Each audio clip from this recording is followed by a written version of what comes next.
So we're talking about this holistic view of nervous system regulation being these three parts. And we're going to correlate each of these parts to a different stage of healing as being the most appropriate thing to focus on during that stage. So let's talk about the stages. The first stage is what I'm calling in exposure. So we're talking about what to do when you're in active exposure.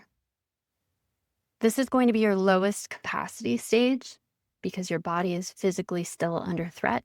This might feel like severe fatigue. This might feel like anxiety, panic, brain fog, being really reactive, feeling like sensory overload is happening to you all of the time. It's like everything feels like too much. And I just want to highlight that this isn't a weakness, it's actually physiology. This is an overwhelmed nervous system doing its job. And in this stage, your goal is not intensity, it's not to push through, it's not to hustle. Your goal is stabilization. So let's talk about what you can do for regulation when you're in exposure. So in exposure, the focus is reducing the physical threat load and increasing passive safety signals. So looking at physical safety first, getting the best sleep you can is really important. I know that's easier said than done for a lot of us. Consistent meals and electrolytes, and that's going to matter more than having perfect macros.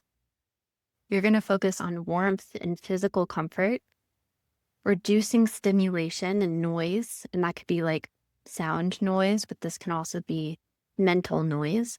So a good example for this is unsubscribe from emails that annoy you or unfollow people on social media that just make you feel reactive. And this is about stabilizing a really stable environment for yourself. And I know for a lot of us, that means getting out of a bad environment or helping our environment be safer. But I think you can also achieve this by really focusing on routines that make you feel safe, having like a lot of stability in your life. And then this is also where you can look at passive nervous system supports. And the reason I say passive is what we're doing here is we're looking for things that aren't going to add to your load. We're not trying to add to your plate. We're not trying to add to your stress. What we're trying to do here is introduce gentle nervous system regulation tools that aren't going to take a lot of time, money, or energy. So there are vagal toning devices that you can buy. They stimulate your vagus nerve and they can help you be more regulated. Long term, it builds regulation resilience. I recently purchased a vibration plate and you just stand on it for like 10 minutes, or you can even sit on it for 10 minutes a day and it just shakes you. But there's a few reasons that this is really great for CIRS patients specifically.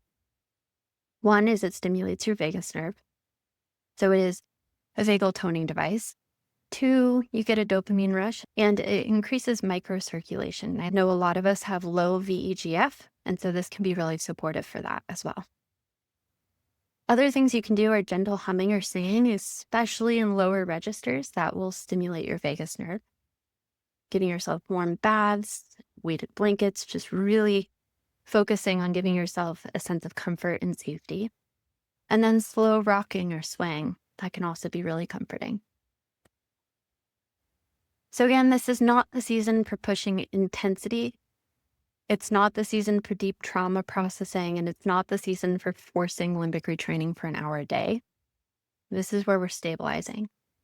Really, what we're trying to do is teach our body to trust us again, that we're going to keep it safe, that you're listening to it and honoring your capacity and not forcing yourself or pushing through.